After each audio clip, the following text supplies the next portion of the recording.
I'm sitting looking into that hole and I'm like, why should someone shop at your dispensary? And ultimately, like the most fundamental branding question, just to expand it out to cover everything, is why should anybody choose you? And if you ask that question to most business owners, they can't answer it. I have the best product at the best price point is not an answer. That is not a brand. That was JP, a 15-year Hollywood screenwriter who sold original scripts to DreamWorks, Paramount, CBS, you name it. He's a former Army Ranger. He's a corporate lawyer. He's a jiu-jitsu black belt and 4-time Pan American champion. He's also the guy that built a $20 million cannabis dispensary from a dirt parking lot. And he just said something that I think a lot of people need to hear, and that is, if you're using AI to write your website, to write your content, to write your brand copy, then you are building the exact same thing as everybody else. That is by definition what AI is doing for you. And he calls that a sea of mediocre sameness. And he thinks the companies that lean hardest into AI for their brand are the ones that are going to wake up and basically have nothing to say at some point. So whether you agree with it or not, this conversation goes deep on branding, storytelling, and why his superhero questions might be the most useful framework that I've seen for standing out in that sea of mediocre sameness, good for virtually every industry where you've got stiff competition and need to tell your customers why you're unique. So let's dive in. Welcome to the show, JP. Glad to have you, man. Ray, good to be here, man. I watched you and Bob the other day and thought that was pretty brilliant. I watched that podcast. I did the podcast, obviously, but then I had to go back and watch it. And I swear I got more insights the second time around, like actually listening to it instead of being in it. And yeah, there were a ton of sound bites and some learning from that. That was a good one. Who thought the smartest mind on AI would be an 80-year-old dude? Like, no shit. As terrible as it is I had to hit him up after that. And I'm like, I'm surrounded by 25-year-old young guns, and AI is all they do all day, every day. And you spoke in, 2 hours with Ray with more of a grasp of the big picture, and I think intelligently than anyone I've ever heard. And I'm just and it's not even what he does. And it's sort of in awe of it. It's like, man, boy, do I feel stupid. He has a knack for that on virtually any topic, and we'll link to this. If you guys are listening, we'll definitely link to it. I think the advantage that Bob has, or that somebody like Bob has, is he never stopped learning. Like, he's an active learner. He's always in it. Like, I bet there's no difference between 30-year-old Bob and how hungry he is for knowledge and 80-year-old Bob and how hungry he is for knowledge. Because of that, he's gone through all of these iterations. He's seen these different phases, and he's now had, I think it's context. So the 20-something-year-old that hasn't done the job, hasn't done this, didn't know old marketing, didn't know pre-AI, didn't even know pre-internet. I think without that context, it's your view of it is narrow. You may know more technical stuff about AI, but you don't have the broad context that it's operating in right now. You know what I mean? That's a great observation that I also did not make. That makes a lot of sense. Like, he can place the modern developments in a historical context, which gives him great insight. It's really astute. Yeah. It's like, I see a lot of people selling AI sales solutions, but they've never sold anything. Listen, that's going to be hard. So, well, listen, man, first of all, I'm really, really happy to have you on the podcast. I saw some content of yours not too long ago, like a week ago, and I said, JP, can you come on? I want to talk to you about this. It was in the spirit of branding, and how branding relates to marketing in general, and we're going to dive into that. Before we do that, I want to say something. Like, from as I was going through, and we've known each other for a while, but I had never read your whole bio. And I went through your entire bio. So, like, to put this in context for listeners, grew up in a farm town, rural Michigan, former U.S. Army Ranger, got your law degree from St. John's, and were successfully practicing corporate law, like doing that, quit litigation, and then had a 15-year Hollywood screenwriting career. Like, I think something like 20-something original scripts, stuff with DreamWorks, CBS, you name it. And then pivoted into cannabis, both on like the growing and the retail side. And now, and you're, by the way, Brazilian jiu-jitsu black belt, like 4-time Pan American champion. Now you're in Costa Rica. I think you said the most decorated jiu-jitsu person in Costa Rica at the moment. And you're talking about, branding and the importance of it. And the question after this whole windup is, when we were talking a few minutes ago, you said, yeah, Ray, I'm a little crazy, right? Like I see things a little bit differently.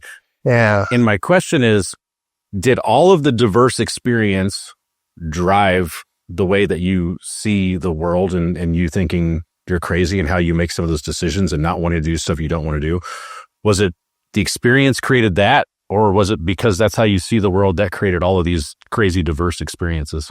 I think when I say I'm crazy, I mean, it's a little tongue in cheek. You can't help, I shared with you my experience with open heart surgery and, my own death, sort of experiencing my own death in a pretty profound way. And that inspired a long look back over my shoulder and also a long look ahead in terms of how I wanted to live my life. And what I really saw, and the reason I say I'm crazy, maybe a better word is different or a more fair word. I was not good in school, in grade school, in junior high, because I didn't want to do anything I didn't want to do. And it was a real problem. And I think that's just followed me through my professional life. Like, I understand that money's important and we need to have it. But my reality is I don't really care how much of it I have as long as my immediate needs are met. And I don't want to do anything I don't want to do for money. It's not enough to get me out of bed in the morning. So I became an Army Ranger because I felt like that's what I wanted to do. And then when I got out, I was like, well, you want opportunity, you want options. So I went to college and then I really wasn't sure. And I'm like, well, what's going to open the most doors? And it leads to law school. And then I'm practicing law and I'm like, well, I hate this. I really want to write. And it was no problem for me just to quit and go try the next thing. And then when I wasn't feeling that anymore, that's when I transitioned to cannabis and I had my reasons for that. But even jiu-jitsu, like in a weird way, like all of those things were things that I always wanted to be good at. Like the jiu-jitsu thing, like when I was in a third grade kid getting bullied in my new school, I wanted to be able to take care of myself in that way. And ultimately I found a moment in time in my life where I could go and fulfill that desire to add that to, who I was. That part of that is being a ranger too. Law is the study of language. Really, a lot of people get confused by it and they think it's the study of law and they think, you talk to a lawyer and they spit out the law, but great lawyers are all masters of language. They pull words together, pull words apart and put them together and use them in the service of persuasion or making things happen that might not otherwise happen. And that was really my fascination there. I got into cannabis because when I was 13 years old, I was a little rotten, little degenerate stoner kid who thought growing weed was the coolest thing on earth. I knew guys in rural Michigan who grew it, and I thought they were super cool. They'd show up to a bonfire party in the middle of a field with a pound of weed, and I like, wow, wouldn't it be cool to be that guy? And I, as silly as it is at, 45 years old or whatever it was, when there was a writer's strike and screenwriting became really challenging, I was like, I looked at the economics of it and Prop 215 and, how much money I could make if I did this at this amount of time. And I looked at it and I'm like, oh shit, I could grow weed in my house and make $30,000 a month. It's something I want to do. And it seems like a pretty wise move. And I think this is going to go full recreational and be legal. So I'm getting on the ground floor of something with unlimited upside. And so, I don't know if this is answering the question, but it's been a mix of fearlessness, of internal desire, of unwillingness to do things I don't want to do, of natural curiosity, and a reckless disregard for potential consequences, Do you say, is that tongue in cheek too? There haven't really been, at least from the outside looking at, negative consequences. You were successful in cannabis, you were successful in corporate law, you were successful in each of these things that you've done. Well, let me give you an example. So there have been a lot of scrapes. I made the decision to be a screenwriter, and I negotiated an exit from the firm and company I was with and managed that pretty well and got some help to move to California. Actually Bob helped me a bit with that. And, I was on literally my last $5 in my, and I walked away from a, $175,000 a year job, and I'm in a 2-bedroom apartment that's $600 a month adjacent to the 101 freeway that's covered in soot from exhaust every morning. I'm on my last $100. I'm doing a resume to be a bike messenger or something ridiculous, and I can't make rent and I can't buy food and I don't know what's going to happen. And Paramount buys a pitch from me, and all of a sudden I'm in the game. But it got to one point when I transitioned to cannabis, where my career went I had this huge swing up, and then the writer's strike happened and it didn't work for 2 years. At one point I had to sell my favorite surfboard to buy groceries. There aren't many people that are willing to pay that price to do what they want to do. I don't know anybody. Even when cannabis, I was sharing before we started recording, I had the 5-acre farm in the Mojave Desert. I was in an unincorporated area, and I could aggregate recommendations under Prop 215 and pretty much grow as many plants as I wanted. And then San Bernardino County to change the law. And I had 5 trailers lit up like the North Star that you could see from 30 miles away. It became a 20-year felony overnight. California Highway Patrol helicopters were buzzing the property, taking pictures, and a local found out what I was doing and ratted me out to the Mongols, who approached me in the Joshua Tree Saloon and suggested that I needed protection if I wanted to survive in the desert. They didn't know I was a jiu-jitsu black belt, and I also carried then too. So that conversation, ended quickly, but that's serious. That's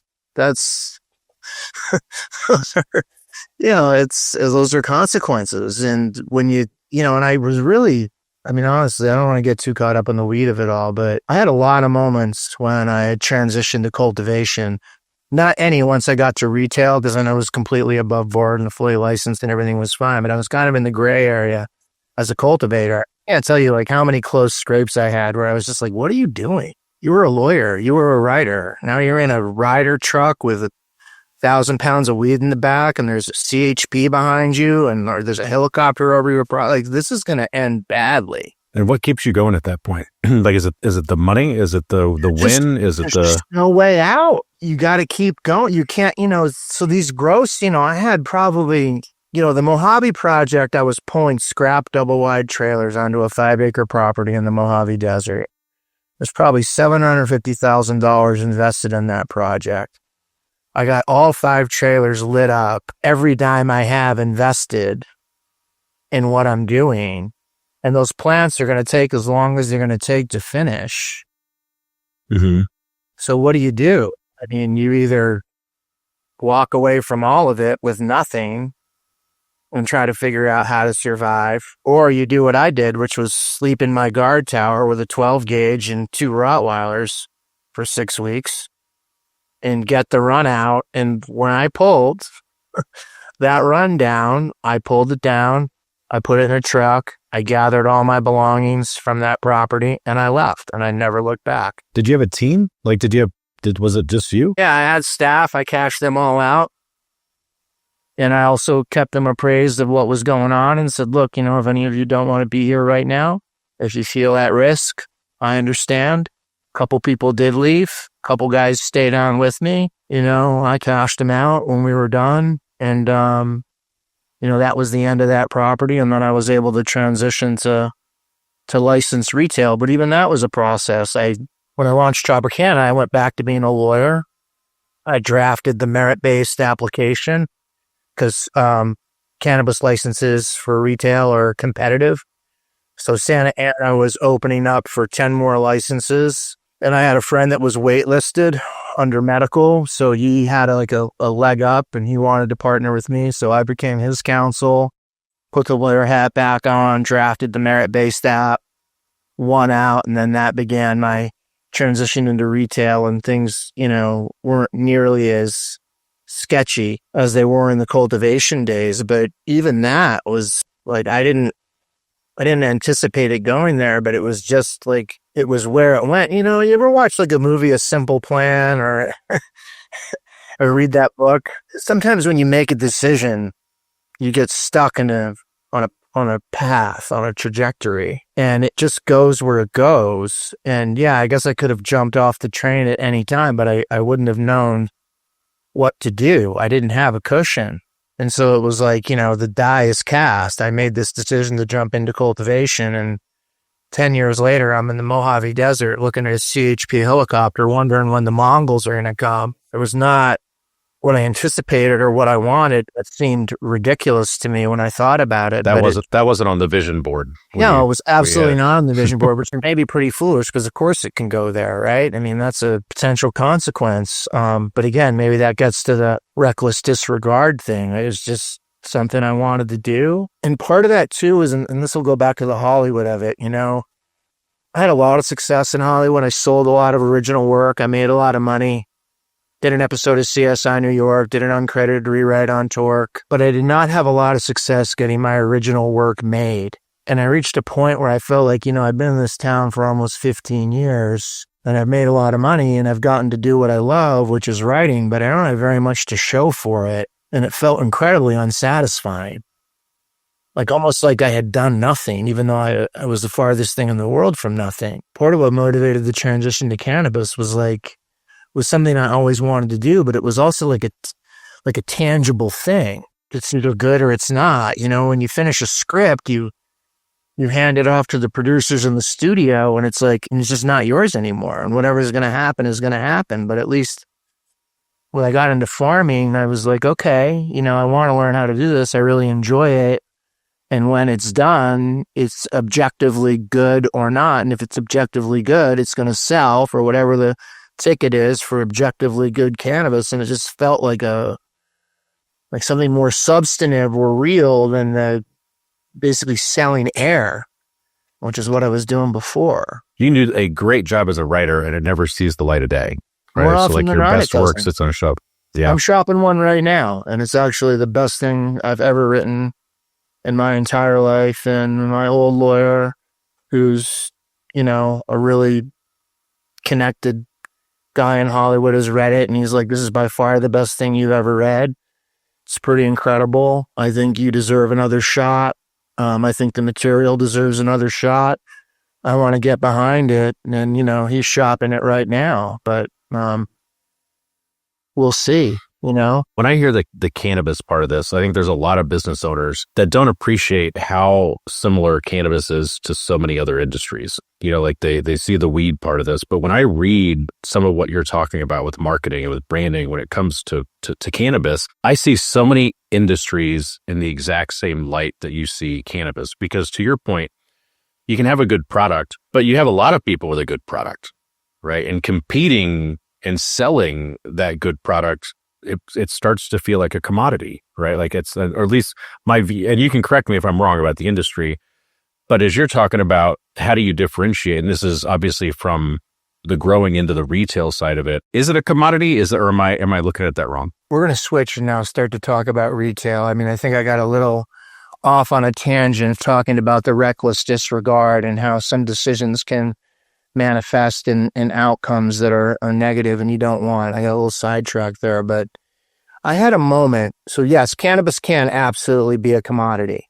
And what we do see in almost every market, 2 years after licensing takes hold is, typically the model is unlimited cultivation licenses, limited retail licenses. Every state ends up producing more cannabis they can possibly sell. There's no interstate commerce. There's no international commerce. So all that weed's stuck in state in theory. In reality, it's not. Almost every licensed cultivation entity is a front for some form of interstate or international trafficking. And that's what's keeping the business on life support. But when I got to retail, I won out on the license. My application was a top 5 application. We were up and running, and Tropicana wasn't even Tropicana then. We were this shit brown butterscotch building on a nowhere corner in Santa Ana. I'd never done retail before. I had no idea what we were fucking doing. And there were 20 stores that had been open for 5 years before we got there. I was sitting on this pile of dirt, like a 6-foot pile of dirt, staring into this hole. And the question hit me. And this is the question that ultimately resulted in the superhero questions when layered against my experience in Hollywood. Like a bunch of things came together. And I'm sitting looking into that hole and I'm like, why should someone shop at your dispensary? And ultimately, like the most fundamental branding question, just to expand it out to cover everything, is why should anybody choose you? And if you ask that question to most business owners, they can't answer it. They can't answer it coherently. They can't answer it in an elevator pitch. I have the best product at the best price point is not an answer. That is not a brand. So I'm sitting on that dirt pile and I'm really thinking about it. And then I go look at every single dispensary we'll be competing against. And we were right on the transition from medical to recreational. So at that point in time, every single other dispensary was branded medically, which means they had a green cross on the door. They were painted with muted colors. They were trying to hide and not stand out because Prop 215 was gray market. So they were always at risk. They focused on sick people because they were treating patients. So it was a very unglamorous, not fun, not cool, shady, weird kind of thing. And I was like, that's not really weed, is it? That's not why anybody started. So weed was all about enhancing experiences. It's all about getting high and going to a concert or going to the movies or partying with your friends or having a good time. So I came up with this idea, if we can answer the question of why should anybody choose you, I came up with the name Tropicana. And I sort of merged like old Havana Club Tropicana, like retro style, with a Miami Beach day club, with Southern California beach culture. I did a whole pink and green building, and our logo was a flamingo, and we got rid of the waiting room, and we threw a ton of special events and parties, and we make shopping for weed feel like a trip to a Miami Beach day club.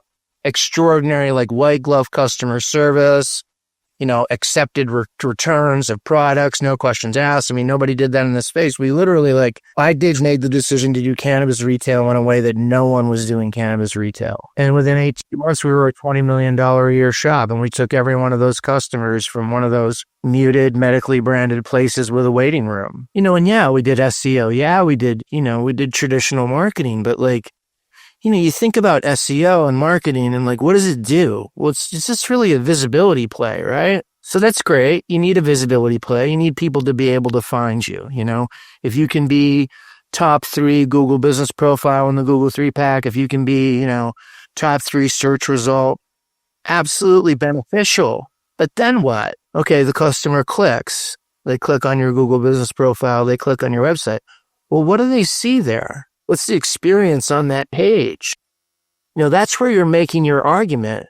Why should anybody choose you? And that, to go through the superhero questions are designed to answer that question because it's a hard question to answer. It's now 7 questions instead of 6 because I added kryptonite to it. I thought that was important. But what does your logo look like? What are the colors? What's your UX experience? What's your about me section look like? What does your menu look like? How easy is it to find what you need? All these questions go into brand, go into experience, and are going to drive a decision because that person's probably looking at 3 or 4 websites. And so your brand is ultimately what's going to make you stick out there. And then to take that a step further, what's the experience when they get to the store? Because one of the things that almost no one talks about in branding is ops. But ops is brand. I don't care what you say about your store and how good your SEO is. If you deliver a shitty shopping experience, you're not long for this world. People are going to come in and go, wow, that was awful. So branding is deep. It's not just a logo and a color. One of my questions is ethos. Why do you do what you do? One of my questions is origin story. Who are you and where did you come from? And how does that inform, what you do? How do you serve the unique needs of your community? And now I kind of want to walk it back. The way that I got to all that was in Hollywood. I was in Hollywood for the superhero movie revolution, right? When Marvel and Stan Lee and they all started, it just became this thing. And I was in Hollywood to watch how it moved from being a story-driven business to a marketing or brand-driven business. And if you look at like the multiplex today, if you just go on like, whatever city you're from, look at what's playing in theaters. It's going to be almost all sequels, prequels, remakes, or adaptations. Almost everything you're going to see in the theater is based on some form of pre-existing material. And why? Because they're all brands that people already know about. And that simplifies the marketing job and makes it easy to drive people to seats. That makes so much sense because the heavy lifting of the brand and the awareness and the understanding and even some of the loyalty has already been done. They've invested in all of that. So why start from the ground up and try to rebuild something? That's why you see 15 Spider-Mans, because everybody gets what Spider-Man is. And this is why like superheroes are the greatest brands on earth. They literally are. If you think about it, like, okay, they're original. They have superpowers. No, but they do something better than everyone else. They have an ethos or a reason for doing what they're doing, which is interesting. They have an interesting origin story that gets you invested in them, that makes you want to know more about them and believe in them. They serve the unique needs of their community. Their name is always evocative of who and what they are.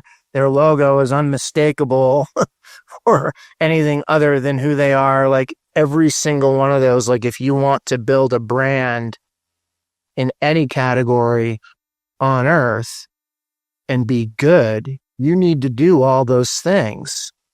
So now to like tie like a knot around it, like I'm sitting in that hole in the floor asking the basic question, why should anybody choose you? And Tropicana came out of that, and I talked about why that worked.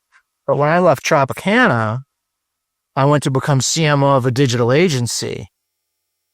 So now I'm talking to like 50 shops over the span of a couple of years. And none of them know what their brand is, and none of them know how to talk about brand.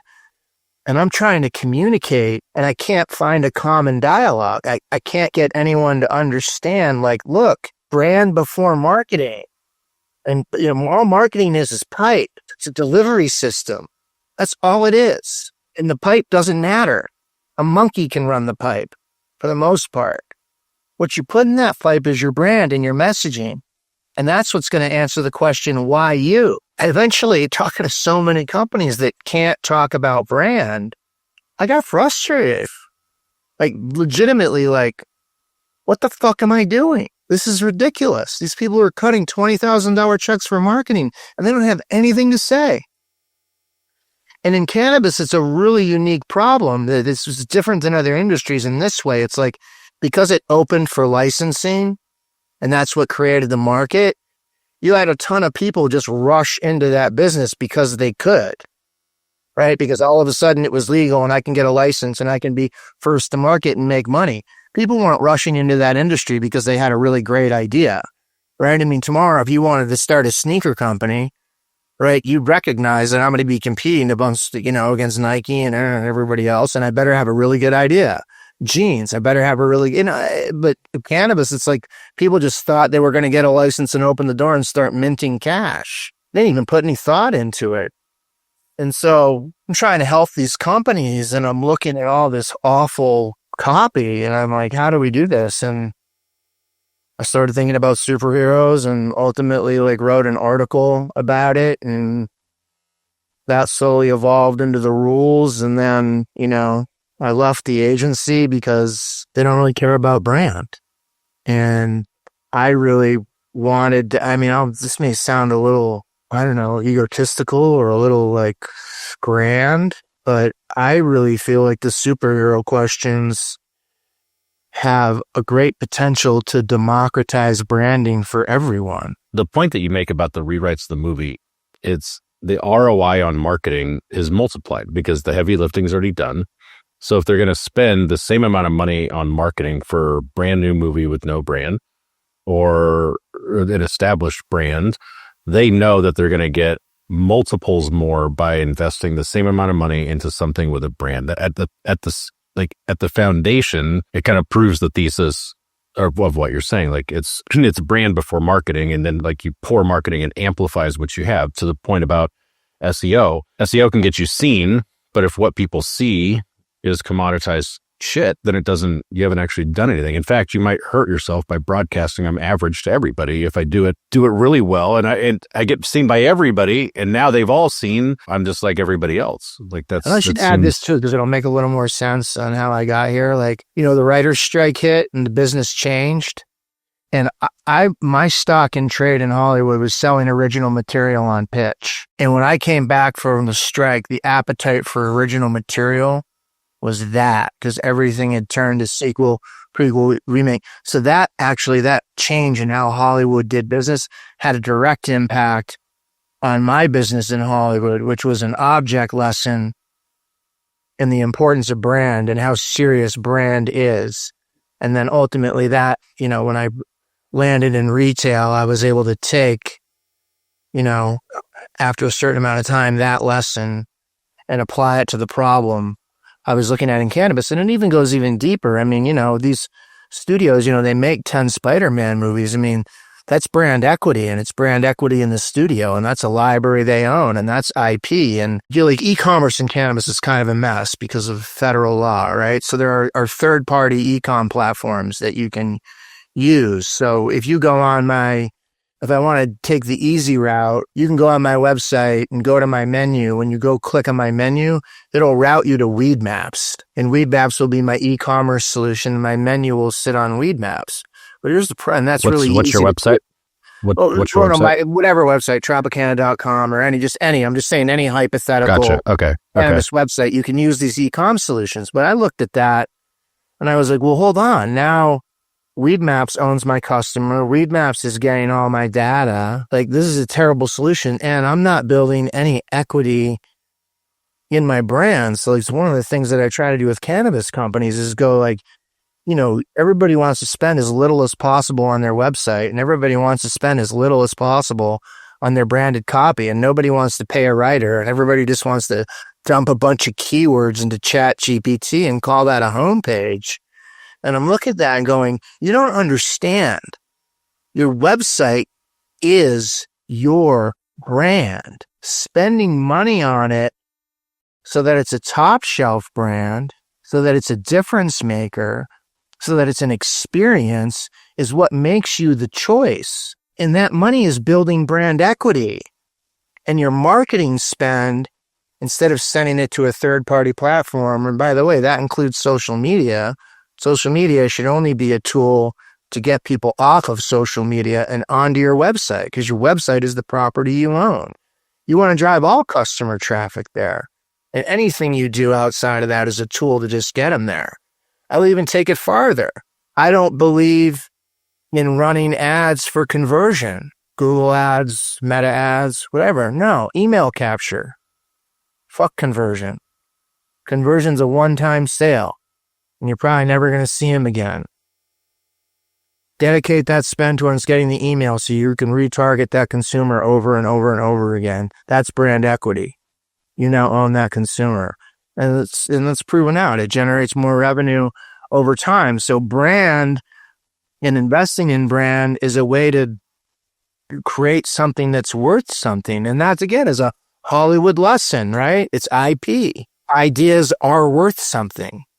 This is not just brick and mortar. It's not just we make X and we sell it for Y. Brand is an idea, right? Well, but it's an idea that has worth if you execute on that premise. Well, one of my questions about brand in general is how much of brand is a proactive, idea-driven intuition? Like I have it in my head and I'm going to turn that brand into something versus I'm going to go do some market research on the customers. I'm going to go I'm going to start doing business myself and maybe ask our customers what they think. And it becomes kind of more of a reactive, let me formalize what we've become and refine it, or is it you on like kind of on the mound of dirt going, no, I'm going to dream this up and I'm going to create it. Proactive versus reactive. Like how do you think about brand like that? Again, I'm very much an iconoclast in this regard, and it's probably because I'm a creative at heart. I just am. You'll see a lot of posts on LinkedIn from cannabis people about doing market research. And, when you build a brand, you start with the customer and what they want. But then you go listen to a guy like Steve Jobs who says, fuck that. I'm a creative.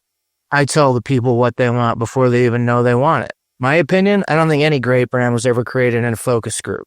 All focus groups do, and I think the same is true for Hollywood. It's why Hollywood movies are so shitty right now, because they focus group the shit out of everything, and the only thing you get when you do that is the lowest common denominator.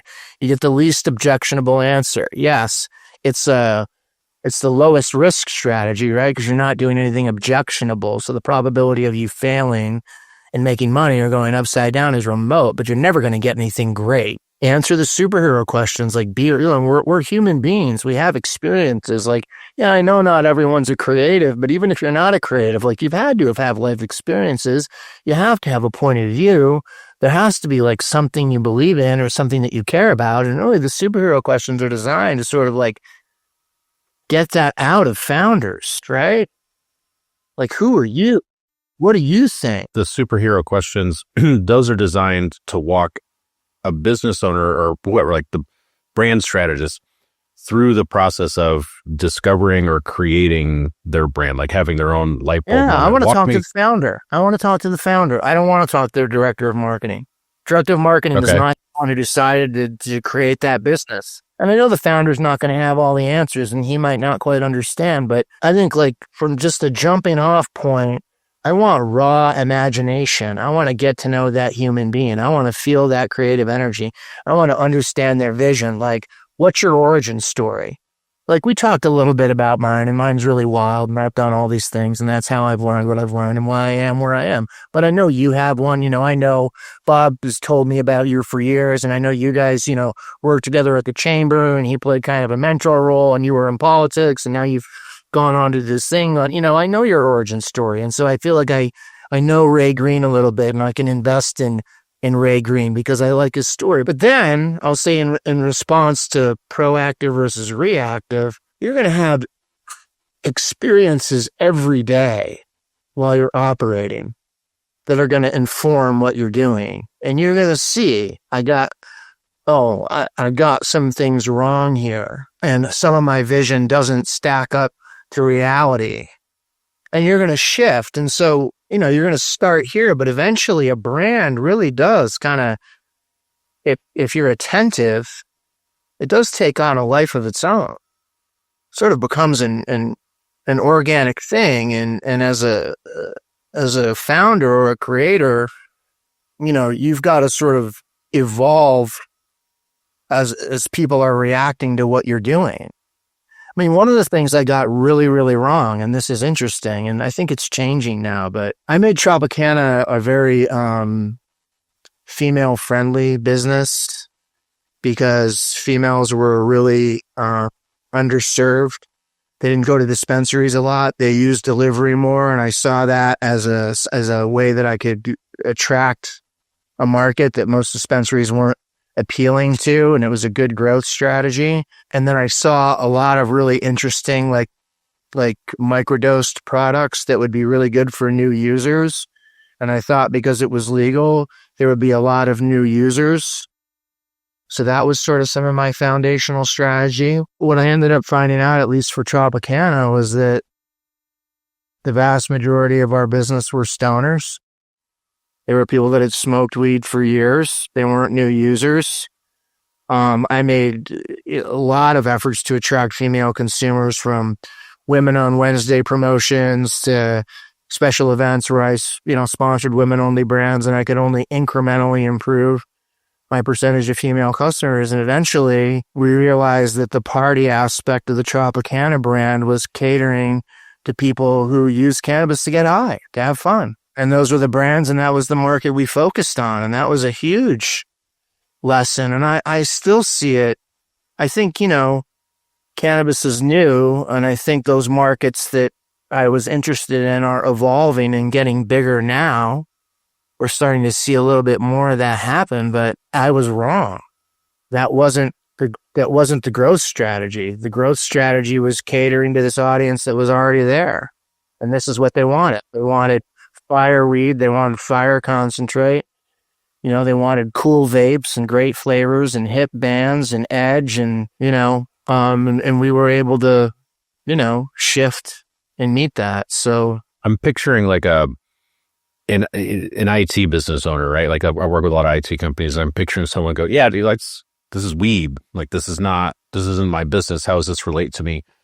And I think it is so similar because, or any professional service, right? To weed, because you have people that want to get high. They can get high at that store. They get high at that store. They get high at that store. And at some point you either make a choice to commoditize and just try to win on efficiency, costs, location, something, or you intentionally develop a brand to stand out, to differentiate, to be the choice that I go to. Because the same thing for an IT business owner, all the IT needs are kind of fundamentally the same. The IT packages, generally speaking, I mean, most of them will tell you, I mean, there's some marginal difference, and there are certainly some better service providers than other service providers. But from a customer standpoint, it's very difficult if I'm shopping, if I'm Googling around and I'm looking for, the IT provider around here, to know the difference when I'm bouncing around websites, unless you have intentionally cultivated a brand or a voice or a look or a feel or a personality or something that says, I kind of like that IT company. Like otherwise you're just a utility. And so as we're talking about this, the reason I make the point is just to connect this to every other business that deals with the exact same issues that you were dealing with. It's every business has to answer the question, why should someone choose you? And if you want to take the easy road and say price point and efficiency, you can do that. But that is a race to the bottom. That is not a brand. Why start there? It just doesn't make any sense to me. Why am I going to start, tell a story. Give people a reason. Who's the founder? Why should I care? Make me care. How did this person decide to do what they want to do? By the way, what do they do better than anyone else? What's their specialty? I mean, you can there's all different kinds of things you can call out in IT, but like pick a niche. Say I do this better than anybody else, or I do this better than anybody else, or here's what separates us from all these other, and then, have customer testimonials that speak to that. Get case studies that back that up. Tell that story. Your About Me section on your website is really, really important. Logo and colors are important too, but all they really are is the universal symbol for the deeper brand values. Integrity is a huge one, and especially with like IT companies and these like businesses where it's like SEO and IT. The regular person doesn't understand what these companies do at all, and is never going to understand what those companies do at all, because it's a deeply technical piece of knowledge that's beyond their comprehension, and they probably don't care, and they probably don't want to invest in it. But if you have one of these companies that invests in making a founder or a principal easily understand what it is that you do and why you're the choice, like if you, for lack of a better term, personalize IT, that's going to make a huge difference. Like, oh, this is the bunch of geeks that I can actually talk to, who are personable, who can give me answers to questions that I don't feel like I'm, talking to Albert Einstein about the theory of relativity and I can't get my head around it. This is why this is difficult. So I want to walk it back to the superhero questions. Like right now, right, we're stuck in an abstract discussion, and this is where it always fails. We're talking in abstract terms about what these companies might or might not be able to do to distinguish themselves. The superhero questions are going to break this all up. They don't ever ask you really, why are you different? I mean, I do ask, what's your superpower? right? Which arguably is why you're different. But they're going to take you on a journey of self-discovery that are going to answer these questions without ever asking them specifically. Like when I sit down with Ray Green and I say, what's your origin story? We're going to start to discover things that like you probably haven't thought about in years that will make them a material difference to why someone should choose you over another option. I'll give you an example. When I made the decision that the way that I was going to prove my theory, because you got to realize, like, I came up with this super question idea. Nobody understood it. Nobody knew what I was talking about. Fucking superhero question, you know? It was nothing. It's just an idea. So then I realized, like, well, okay, I have to have proof of concept. Well, how am I going to do that? Because no client's going to pay me to do this because nobody knows what it is. So I'm like, here's how I'm going to do it. I'm going to start doing breakdowns of real brands live on LinkedIn and put them up so people can see what I'm doing. And I'm going to start talking about them. First one I did was for a guy I know who's a retention specialist. His name's Steve. He's got a company called Tack Firm. He specializes in loyalty and retention for dispensaries. And I know him and I've done some business with him. So I'm like, hey, I want to do a superhero question breakdown of your brand. You know, are you cool with that? And he's like, yeah, I'm cool with that. So I did the breakdown and I sent it to him just so he could look at it and make sure that nothing I said was objectionable but it's really important for me to do it, to base it only on publicly available information that I can easily find online because that is the face of your brand. So I don't do off-book interviews. I don't ask questions. I just use like website and social pretty much. If it's not on website or social, it's not part of your brand. And then one of the things I found out about him that wasn't anywhere is I was like, I don't get, like, you were this guy and all of a sudden you're a retention guy in Michigan and then you moved to California. I'm like, what made you want to do this at all? And you said, oh, I was living in Michigan and I had one of my best friends had a dispensary and he was having a terrible time keeping his customers. His customer retention was terrible. Like most of his shoppers were just one and done. And he was going to lose his business. And I was like, there's got to be a way to fix this. So this guy's like a whole origin story is I have a very good personal friend who's about to lose his business because he can't hold on to his customers. And that motivated me to create a business that shows dispensaries and helps dispensaries keep their customers. Like, what a great story. I want to do business with that guy. And the reason I want to do business with that guy is I know he's not a motherfucker. He's doing the right thing for the right reasons and his heart and his head is in the right place. So what has he established? As a result of his origin story, he's established trust. Trust is the foundation of loyalty. Loyalty is repeat business. So that little nugget came out of dragging him through all those questions. And that made a material difference to why someone should choose him. So it really is like the whole point of the superhero questions is let's not talk about this in the abstract. Let's take the journey of going through and answering all these questions. And then I'll take the founder's answers or, you know, if the founder's just not going to do it and they're going to give it to the director of marketing or the CEO or whatever, fine.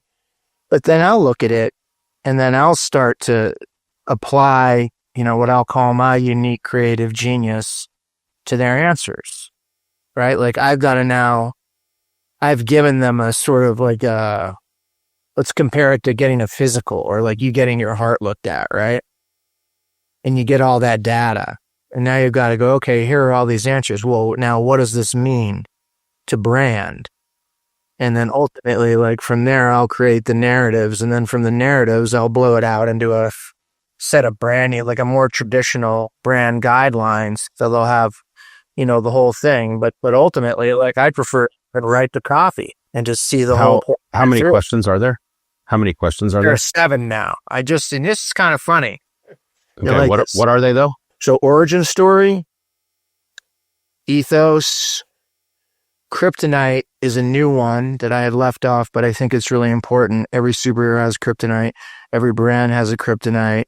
How are you visually distinguishable from everything else? How does your name tell people who and what you are? And how do you serve the unique needs of your community? Picture of your average business owner that knows not much about branding, but buys into the argument and says, okay, I think I get this. I think I can recognize that I have a tendency to buy on brands too. So I'm somewhat sold on that.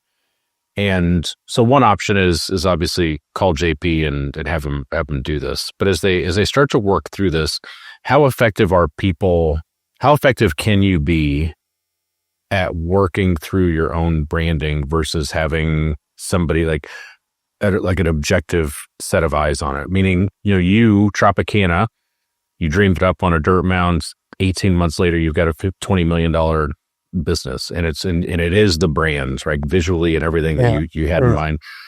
And you brought that to life. I imagine there are some blockers though, when we're trying to look at this ourselves, so to speak. Do you ever see that, or what do you think? Yeah, well, look, not everyone's a creative, and not everyone can tell a great story.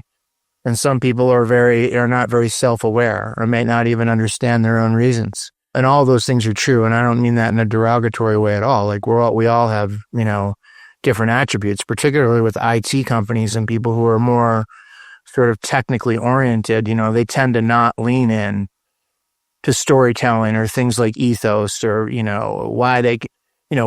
I mean, look, there's the what you do, right, which is really important, but why you do it is, in my mind, arguably more important. That's what the example I just gave you. But what I really want, where I really want to start, I don't care if the founder or the CEO or the director of marketing or whoever it was, really struggles with the questions and can't really answer them. I'll make myself available to them. If you want me to consult through the answers, I'll do that. But what I really, really want to try to get at is, because I believe this, I want to try to authentically get to as much of their unique point of view as I can. And to do that, I need everybody to stay out of the way. Let that person sit with that piece of paper and try to sit with that file on the computer and at least make an effort to answer those questions themselves, because I really believe in my heart of hearts that we as human beings are all incredibly unique, and we've all had incredibly unique experiences that have shaped us into who and what we are and have motivated our decisions and our not only our whats do we do, but our whys do we do it. And if you want to create a brand, especially from a founder, there's no better way to try to get to, I can sit in a room by myself and give you 50 reasons why you're unique just because I have imagination and I've been doing this a long time. But I'd love it if I got the thing that I got from Steve, that one little kernel of information. Now I've got a why and an ethos and a whole theory that makes him different than anyone else. And if I can just get that little bit from the founder, that really is the foundation of unique why, of a unique answer to why. Right? Yours is going to be different than mine, is going to be different than Bob's.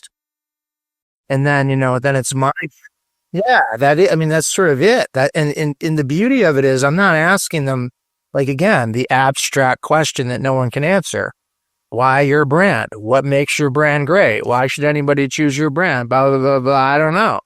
What's your origin story? How did you end up here? What are the things that happened to you along the way? Who made you who you are? What's your ethos? What do you believe in? Why do you do what you do?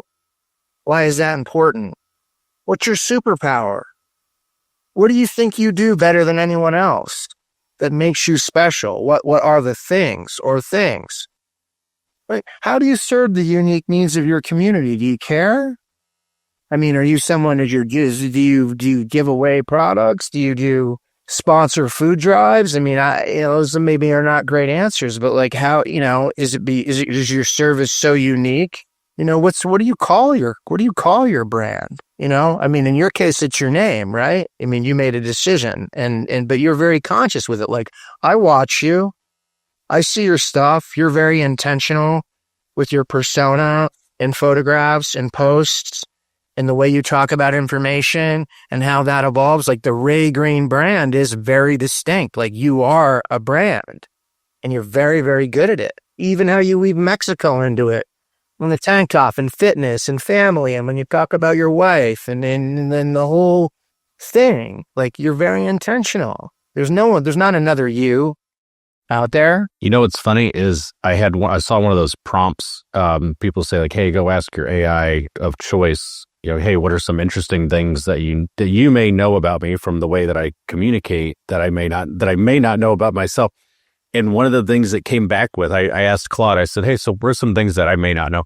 And it said, your presentation of yourself as a not polished tank top, not corporate, all that is actually very polished, refined, intentional, and purposeful, right? It was like basically the persona that you've created, which is me. I mean, but it's not artificial, like it is me, but it is in many ways like, hey, I'm selective about what goes up and what doesn't go up and what tone we're going to do and what we're going to talk about. Like, I have plenty of opinions I don't share on social media, like what goes in and what doesn't.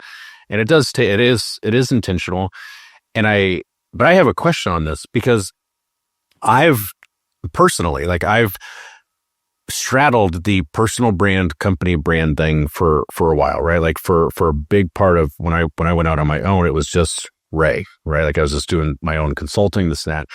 And what I found is as I started to build a business with a team that kind of had its own audience, this and that, I felt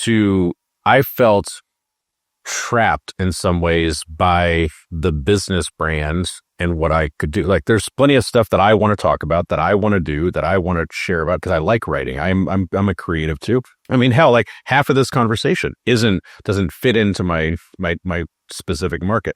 I want to create stuff that I want to create. So there's like Ray as a founder, and then there's the business and the business brand, and the business needs to get leads, right? And so when you're working with a founder, how important is the personal brand to does the founder need to be part of that brand, or can they establish their own brand independent of the business, or how do you think about that? I want to just hit two things about you, because even though Claude said what they said, I want to be really clear that even though your image is polished, it never comes off as inauthentic. And that's a really, really important distinction. Like, it doesn't come off like an act. Like, you're not playing Ray Green. You are Ray Green. And yes, it is intentional and it is thoughtful, and you do, there's energy put into that, but it feels like you're authentically like who you are. And even, on the front of your LinkedIn page, when you say operator, not guru, great. Resonates. So here's the thing. No, I don't think that I work with lots of brands that aren't the operator's face.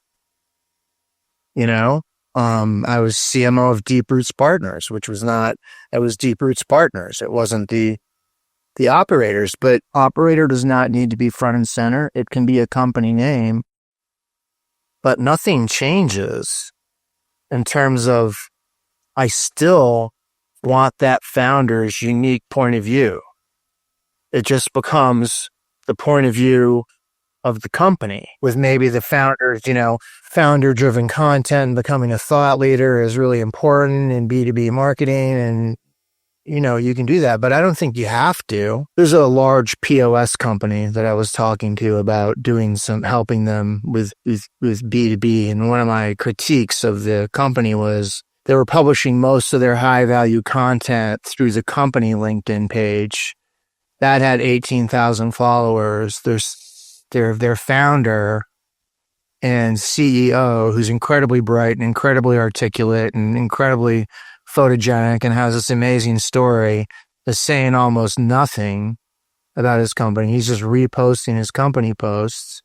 And then he sort of has a right-hand man, like, director of growth or whatever, who talks a lot about the company as well. And I was talking to him and I'm like, look, man, I've known you for a long time. Like, you're doing this backwards.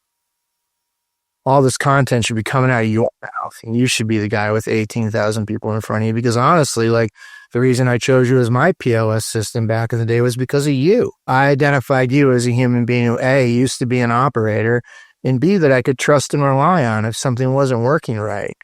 You made a material difference to my decision. So, person doesn't have to be out in front, but I still want the point of view. And at the end of the day, they don't want to be out in front of their company. That's fine. We still have to build the brand, and the superhero questions hold true for Chevrolet or Coca-Cola or, Boone's Farm or, Marlboro cigarettes. Like, the questions are the questions. This is, and it can be a founder out in front like you, or it can be just a product. But you still got to answer the questions. It's still ultimately, why are you the choice? And ultimately, the 7 questions are the path to getting a coherent answer that doesn't get stuck in the weeds. And does in a case like that, where the founder is going to start being the face of the company? Because I know a lot of companies who are doing this, because there was me before there was a company, right? I was talking about stuff all long before. But if somebody's going to do that, is the personal brand cultivated the same way, like the same type of questions? Is it integrated into the company, or are there two different? Is there like, hey, there's the founder brand and there's the company brand, or like, how do they go through the same exercise, I guess? I would say that if the founder is speaking on behalf of the corporation, then the values need to align, right? You can't have two identities there. So the founder identity is the brand identity. They're unified.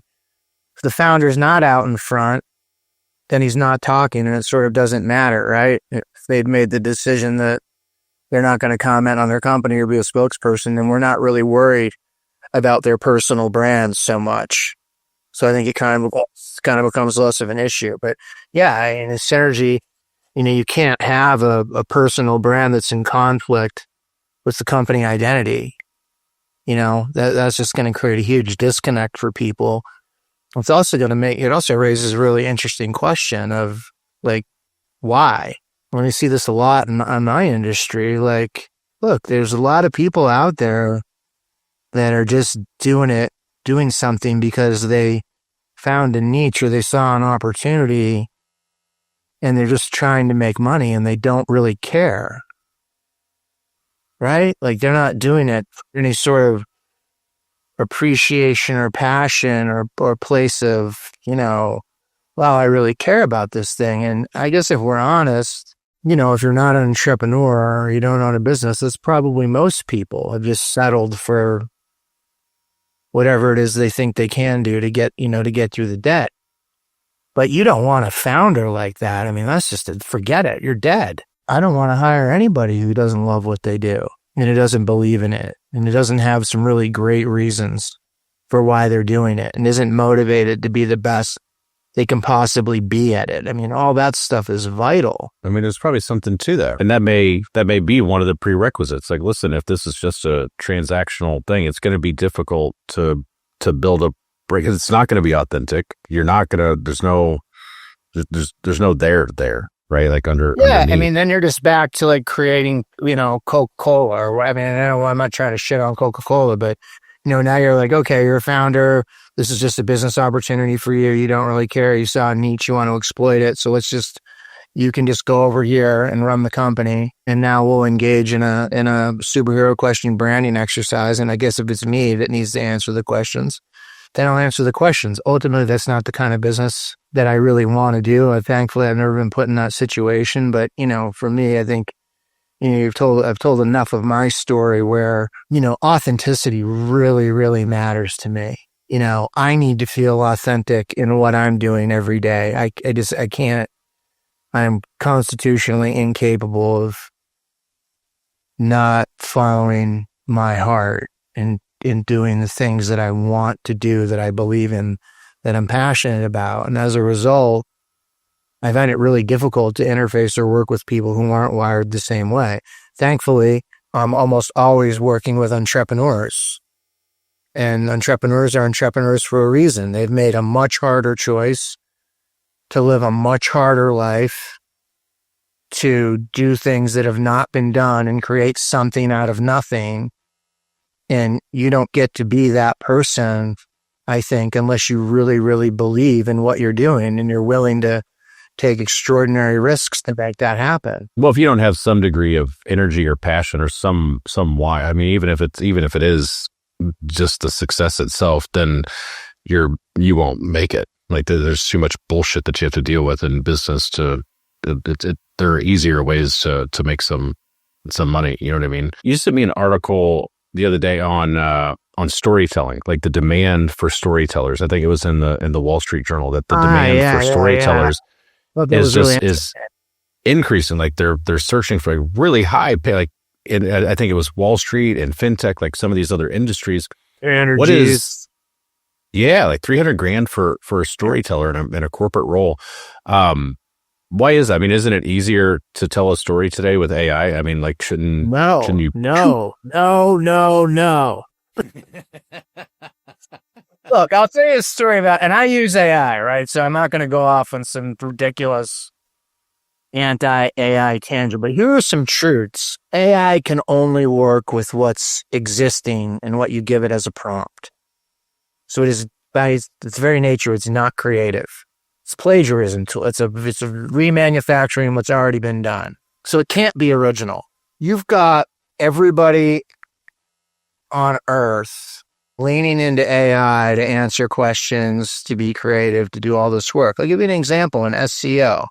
Every SEO agency on Earth in cannabis are using AI to tell them what keywords matter, using AI to create their website content, right? And then they're publishing it. Well, what's going to happen? What's going to happen is every single web page is going to be the same. You're going to be stuck in a sea of mediocre sameness. That's all AI can do. I mean, I'll even go a step farther, and this is a little crazy. There's so much bad information out there, right? And AI can't really tell the difference between the truth and a lie. It doesn't know. This is a real problem in cannabis, right? Where not a lot of people know about it. There aren't a lot of books about it. There aren't a lot of research about it. I see false facts every day on cannabis. You just keep republishing the same. I mean, there's already more AI content on social platforms and already more AI content and bots than there are people. I mean, at some point, when does AI eat itself? Or does it just become all trash? Because it's republished so much trash, that's all it has to publish anymore. Trash becomes dominant. Human content becomes obsolete. Now you've just got a sea of garbage. I mean, nobody talks about that, but that's a very potentially real outcome. Because it's using its own information. Yeah, it's using its own, believes it's write the next article, right? And there's no breaks. If you think like, okay, from a marketing standpoint, from an SEO standpoint, and I'm going to walk this right back to the superhero questions. Do you want to stand out? Do you want to be the choice? Then here's what you can't do. You can't shove a bunch of AI selected keywords into ChatGPT with a prompt and get a homepage that's going to make you a choice or make a material difference to your rankings, because it's the exact same thing that every single one of your competitors are doing. And as a consequence, it can't stand out. So the Wall Street Journal article is really like, okay, this is kind of, I love this. This is fantastic. And there may be a ton of people that don't agree with me, but this is the ground that I'm staking for myself, is I want more and more and more people to shut off their brains and stop being creative and lean into AI and just count on it to do everything for you. Count on it to create your brand. Count on it to create your content. And guess what? You're going to wake up one day and you're going to be in a world of shit. Because you're no different than anyone else. There's nothing interesting about you at all. And then you're going to call me. You're like, hey, can I see those superhero questions? Because boy, it seems like now would be a really good time to have something different to say, so that somebody has a reason to choose me. So I did a little experiment down here. You might appreciate this. Like, AI search results are different, right? And AI has a preference towards storytelling in a way that Blue Links doesn't. And, I launched this little gym on my roof here, and I haven't even built the website yet. I just have a Google business profile and social. But because I wrote my Google business profile in a very provocative and original way, and I talk about being the most decorated athlete down here in my black belt and loud dumber, I'm the number one AI search result for jiu-jitsu and Hako, and there are 2 academies who've been here for one for over 20 years and one for over 10. And I'm number one in AI because I wrote an original story. And you didn't write it with AI. No. So here's the thing with my superhero questions, like I've done so many of them now and I do them AI assisted that it knows those questions and it knows me and it knows my answers like really, really, really well. Now I have to do a lot of revisions. Like if it takes me, not much time to do the prompt, but like I'll do a bunch of research. I'll dump it in. I'll give it the prompt, do my LinkedIn post, superhero question style, It's going to spit it out. I'll have to spend at least minimum of an hour doing a serious edit. But it knows my voice pretty well by now. But that hour edit, and by the way, I'm a writer, right? So I'm like I don't want to sound like an egotistical jerk, but I'm as good as it gets, right? I'm as a professional screenwriter in Hollywood for 15 years. That's like playing in the NBA as a writer, So I'm good. So yeah, I can do some editing. I can, I'm good with prompts. I get it. Like I can probably work through that stuff much more quickly than most people, but I still have to do it. I still have to make it original. There's no way I could publish what that machine gives me in a million years. And I know better to do it. And also there are a lot of tells. There are a lot of things that like, I see so many posts on LinkedIn that look really good that are just like, I know. Because I know the AI tells. I know the way they craft it.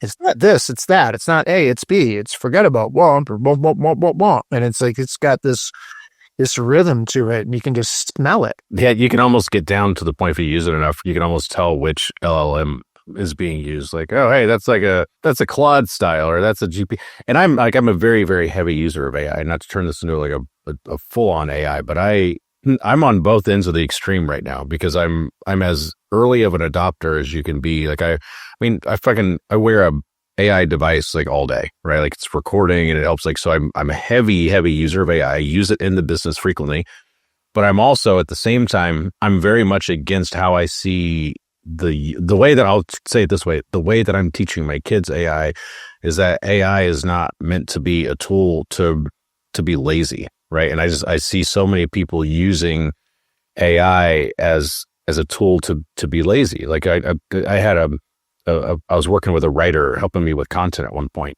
and I got this batch of content. And now I have a ton of content out there, like to train my voice. Right. So I remember there's a bunch the story. of shit. And I get the batch, and I was like, dude, and I spent 30 minutes. I went to Claude. I took all my own shit, my public information, and I dumped it in and I built a skill and I said, write me a post about this.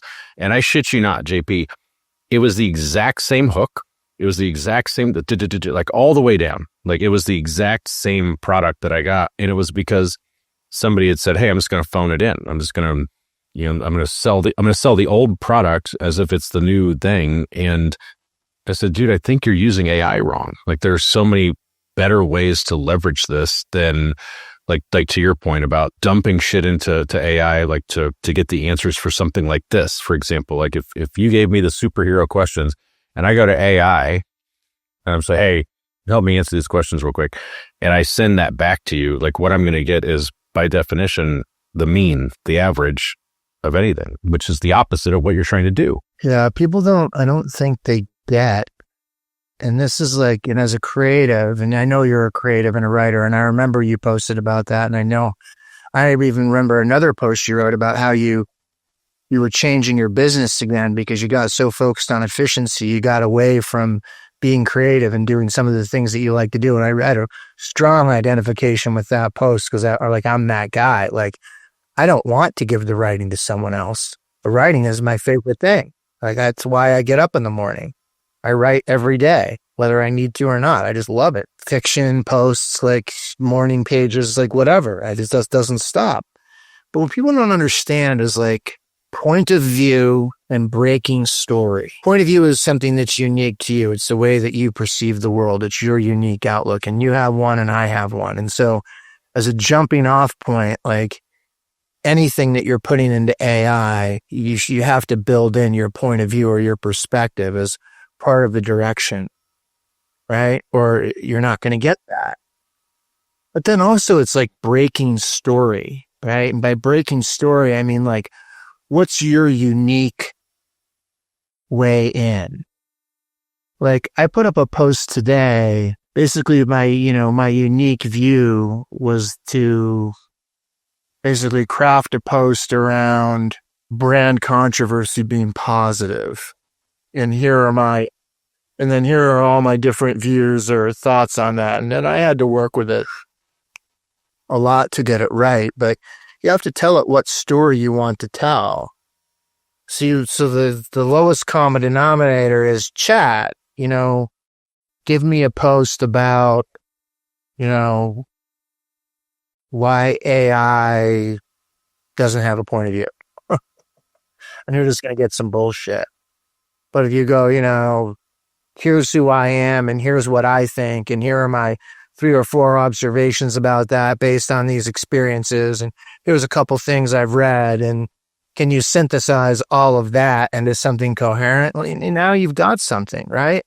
I mean, because you started with a bunch of original material that is breaking story and coming from your point of view, and you're basically just asking chat to organize it and give you a first draft. Not the heavy lift. The heaviest lift is breaking story, right? The heaviest lift is having an idea worth writing about. And that I don't think you can ever get from chat. Second heaviest lift is how do you structure that information and what makes it interesting? Okay, well, once I just get it out and I can let chat structure it, then I edit it and I'm okay. But most people they just go write this or write that or do this or do that, and they don't have a point of view. It's kind of funny though, if we full circle back the beginning of the conversation, we were talking about brand being proactive versus reactive. Do you go to a research group and hear what they say and take kind of the average, take the mean or your insights from research, and that becomes your brand?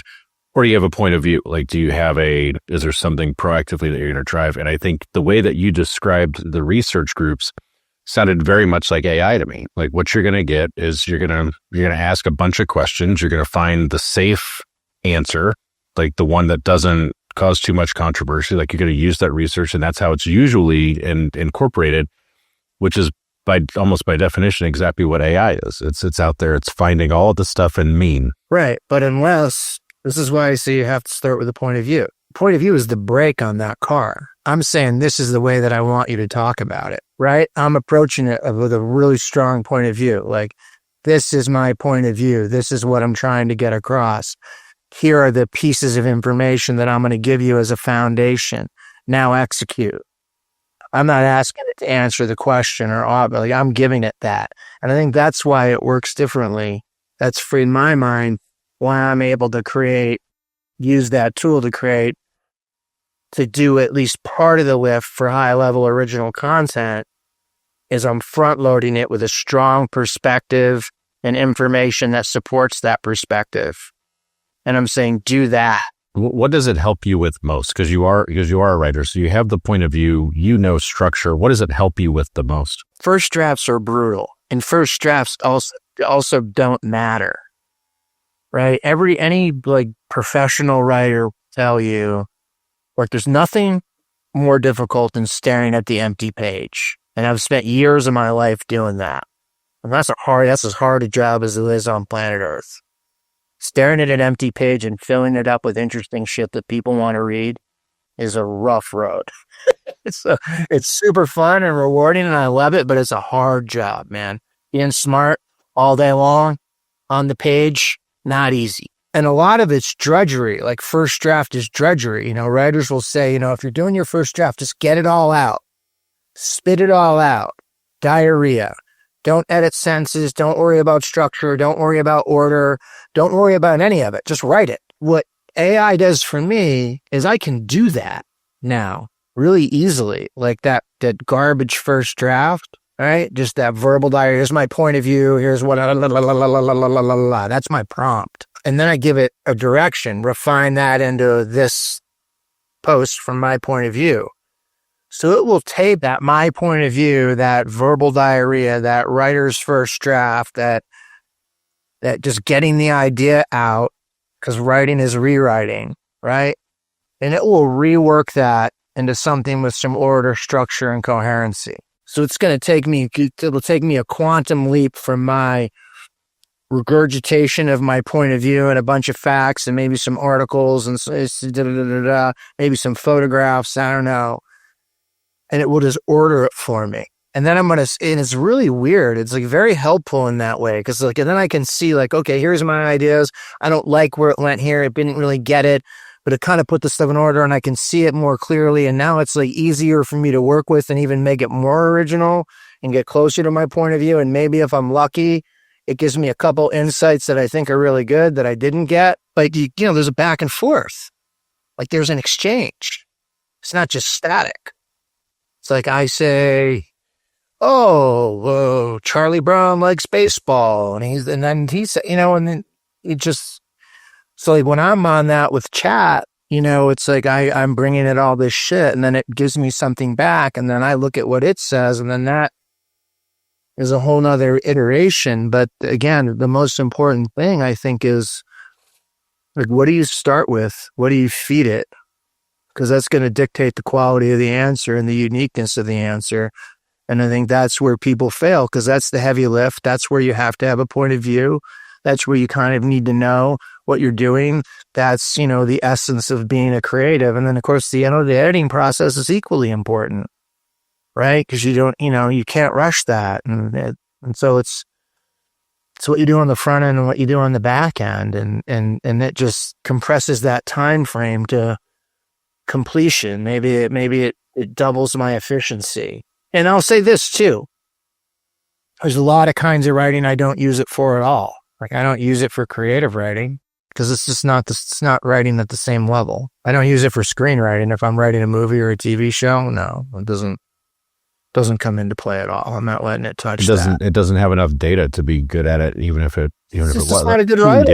If you're trying to make a point on social media or get an idea across or communicate something, and that's pretty simple and direct, and there's simple direct sentences, and it's short, and it can do that pretty well. An email or something, emails don't really matter, I mean, they need to communicate directly and compassionately and not say anything stupid, but you're not writing War and Peace. I mean, I love dumping like a 10-minute voice note into something and getting an output of like, here's a refined, streamlined version of your own point back to you, right? Like, so I can take my rambling, I'm going to think out loud here for a few minutes and like help me get to my point, and it's like having a thought partner too, like in the same way. This is a different way of saying what I just said, I think.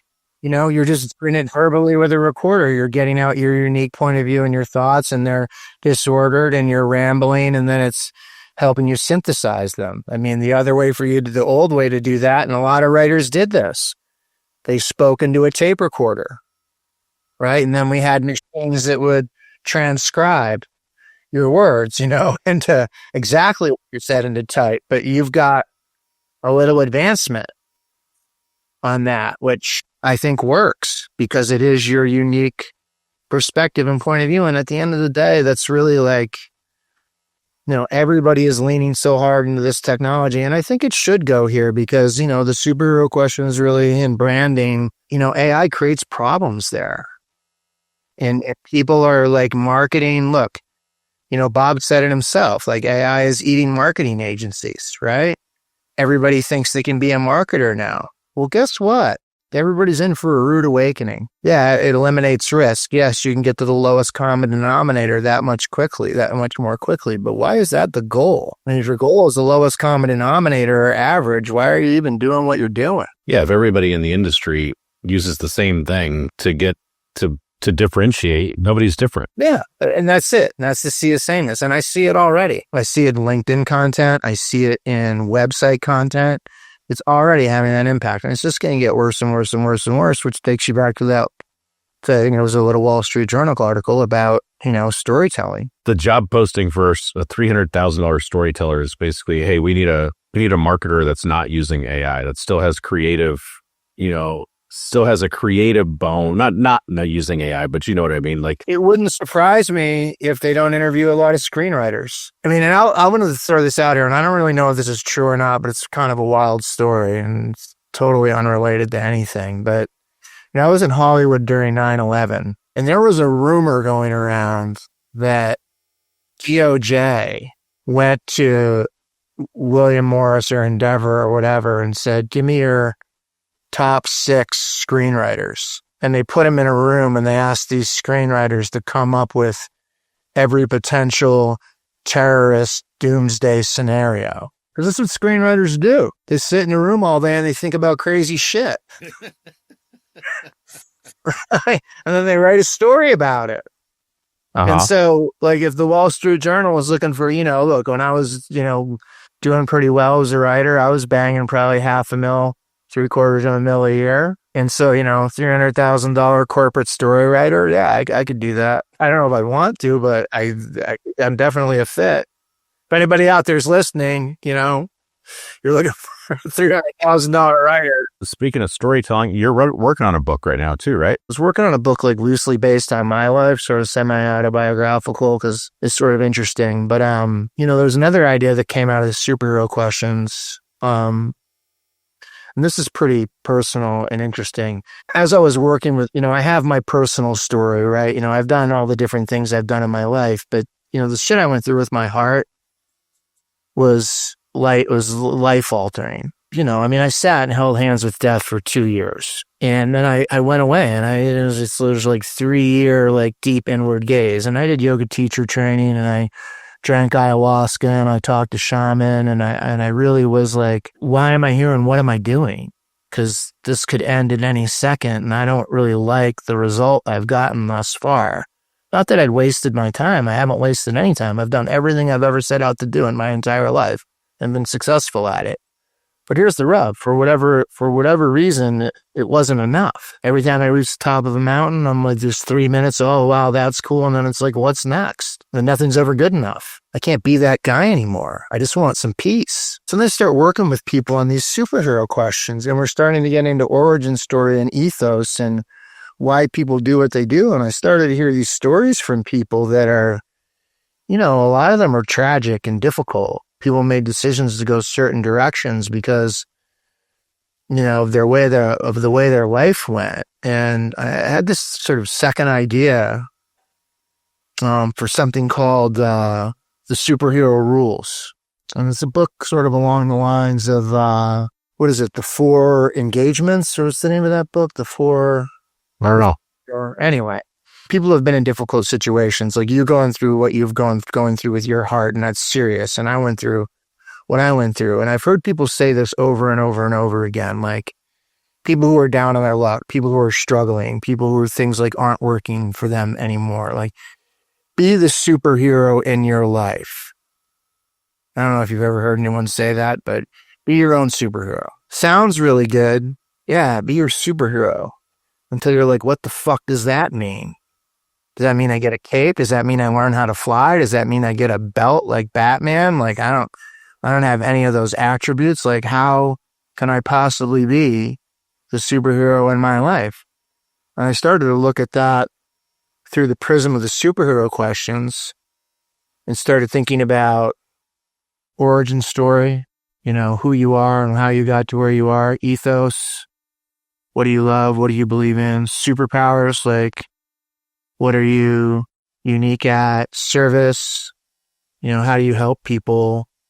And I was like, this is also a really, really compelling tool for human discovery and for like maybe really figuring out who you are as a person and what makes you special and maybe what you really want to do with your life. And that comes from me facing that question, in a pretty profound way over the last 4 years. So that's the premise of the book. I've also got another script that I want to develop. And of course, I'm publishing content every day and, and writing. So it's, for me, the writing time is hard, and I'm constantly moving my schedule around and trying to find windows where I can just be quiet and sit and get a few uninterrupted hours. But, the superhero rules, the 4 agreements is the book that I was thinking of. I would like to do a sort of, for lack of a better term, a journey of self-discovery novella with 4 of the superhero questions called the superhero rules, and create some programming around that and make that available to people. So, journey of self-discovery when people are having a hard time and things aren't working and they don't know who they are. Because I really, I hope that you don't go through that with your heart, and I hope it resolves itself in a positive way without a lot of trauma. But I had a couple years there where I felt like I didn't even know who I was anymore. Like, I had no idea. Like, what have I done? Where am I going? What do I want to do? Holy shit, this could all end tomorrow. What have I been doing with my time? Like, what? I'm not happy. What? I've done everything I'm supposed to do. Why aren't I happy? Where's the money? But all over the place. And just, that like feeling that it's almost indescribable. Like, I was supposed to get a routine ablation on a Friday. A routine radio frequency ablation. That's right, where so I had these 3 different kinds of arrhythmia. And it's an outpatient procedure where they just go into your heart through the arteries in your legs, and they cauterize or freeze sections of the heart material that are causing the arrhythmia, and that cures the arrhythmia. It's not a big deal. It doesn't kill you. It fixes you in a day. And the day before I'm supposed to get that done, I get a call from my cardiology team at like 7 a.m. And they're like, hey, you need to come in right now, and you can't drive. Basically, like, they didn't know how I was alive. They're like, if you weren't an elite athlete, like, they got pictures of my heart, and my bicuspid aortic valve was almost closed. The stenosis was so bad, and it was just like, on a phone call, I went from like the guy with this little arrhythmia problem to a dead man, and I stayed that way for a couple years.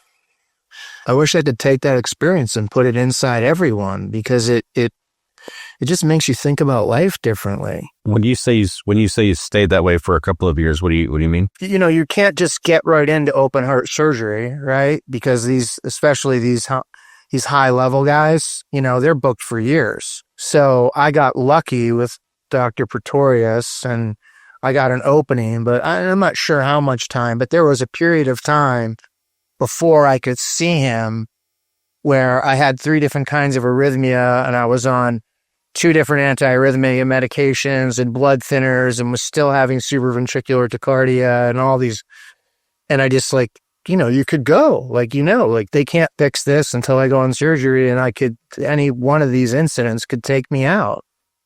So you're kind of like dead man walking, and then they do the surgery, and the shit happened with the dilaudid, and that came like, literally I was breathing like that as they're draining all the water from me and telling me like, and then when all that was done, I still had the arrhythmia. Is today the day I'm going to stroke out? Like, as I'm recovering, and couple that with I left a 10-year relationship and I left my company.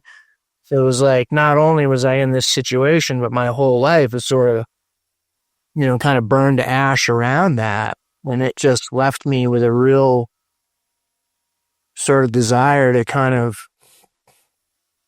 re-examine everything in a very serious and difficult path of reinvention that I love and that I don't regret at all. But that, the decision to come to Costa Rica was really like, it's always been my favorite place. I've been coming here for 25 years, and I started to look at, and I know you'll appreciate this because you write about it. It's like, why do we spend 70 years of our lives working 60 or 80 hours a week? So what? We could make a pile of money that we can't spend and retire when we're too old to do anything to enjoy it. Like, well, this is like the biggest sucker bet on planet Earth. just fucking dumb, right? I mean, you look at It's it like so really, common. you look at everybody does it. Everybody. That's what the culture tells us we're supposed to do. And I don't want to get political, but you know, like I feel like I got conned. I don't know. I sort of regained my sanity because I almost died. And I'm like, no, I'm not doing that anymore. I might not wake up in the morning. I'm not waiting. I gave up tons of money to come down here and just do what I want. And that's what I do every day. It's like, yeah, I'm a motivated guy and I love the things I do and I like building things and I love creating and there's more than I can ever get. I have more interesting things than I can ever do in a day, but none of them are things I don't want to do. And it's all 100% on my terms. I don't miss a sunrise ever. Every sunrise, I am out with my dog on the beach. I don't miss a sunset ever. Every sunset, I'm out on the dog with my beach. I have a gym on the roof of my place. I have my own company. I take clients I like. I don't take clients I don't. I really believe in the superhero questions, both in their like efficacy for doing what they're doing and helping people discover what their brand is, but also on a larger extent as a way to really, again, democratize branding. Like I really have this like sort of long vision of them being able to like create a world where anyone can talk. I think it should be taught at universities, you know, in lieu of how they're talking about brands now. I think Bob would agree. The shit they don't teach in university is wild. I mean, particularly as it relates to what really moves a business forward or anything like that. And I agree. I mean, you're in Costa Rica. I'm in Cabo, and you know, sometimes it takes an event like that, but as much content as I've put out there, I challenge people to rethink what's required. You know, like because so many people that I talked to, especially early on when we first did this, it was kind of like that's not going to work. Like you can't do that. We can't do it with kids. We can't do it. And there's always like this. You can't do it until you have money. You can't do it until you, and it's like, you know, if you just reimagine the rules, like, and just throw the rule book out. And now we move here. There's selection bias, but like all of my neighbors are very much same mindset. You know what I mean? And I hope it for anybody that's listening, I hope it doesn't have to take, you know, like the event, like in your case with the, with the heart thing. But the last fucking thing I wanted to do was wake up when I was 85 years old and be like, fuck, it's gone. Like, why wait? Why wait until I'm 70? You know, like, so, and it's kind of it's a con job anyway, because depending on who you are, but I'm least likely to be able to enjoy that much stuff when I'm 70 as when I'm 35, when I'm 40, right. When I'm 45. You know what I mean? Like, this is my point. It's like, I'm not getting any younger like this. I can still do things, right? And that was almost taken away. But I think also, like, one of my favorite lines is the only limit is imagination. And I believe that with 100% of my being. That is a guiding principle. So I don't believe anything is impossible. I just don't buy it. The only limit is imagination. The only things that are impossible are the things that we haven't imagined a solution to. So in my life and my decision making, like, no never enters the equation. And I'll go back to being a little bit crazy and why I've done all the things that I've done. I never for a minute doubted that I would be successful at any of the things I tried, whether it was winning the Pan Americans twice as a black belt or launching a cannabis dispensary, never having done cannabis retail before, or being a cultivator from square one and not to quitting being a lawyer and becoming a screenwriter. None of it. I was like, I can do this. Why not? Somebody does it. Just go. Just try. Take your cuts. Step up. Swing hard. Live. Take risks. Jump off the fucking cliff. Just go, motherfucker. What are we here for? Well, fuck, man, there's no better note to end this on. Just fucking go. Like, goddamn. Go. And build a brand. Like, be different. Like, with don't the superhero questions. Call me.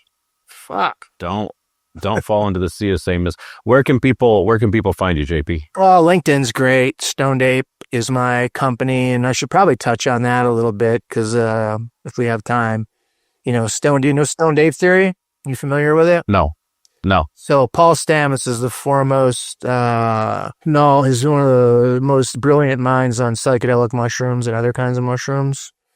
And he has a theory called Stoned Ape theory, where it's the way that apes evolved into humans is they ate psychedelic mushrooms, and that evolved their consciousness.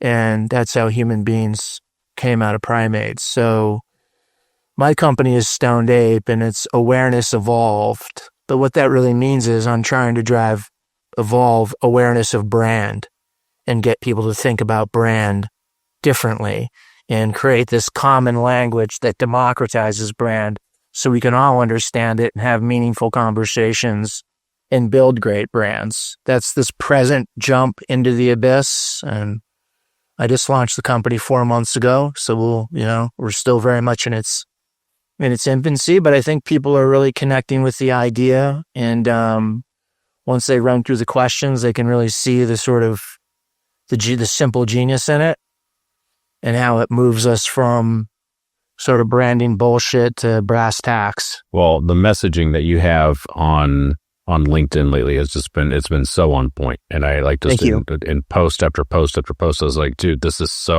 is so incredibly relevant for so many industries, B2B industries, B2C industries, like certainly a lot of IT companies. The aspect of branding and the kind of the flavor you bring to it, I think is really solid. So go find JP on LinkedIn, go check out Stoned Ape, and we'll catch you later. Adios, brother. Much love. Thank you, Ray.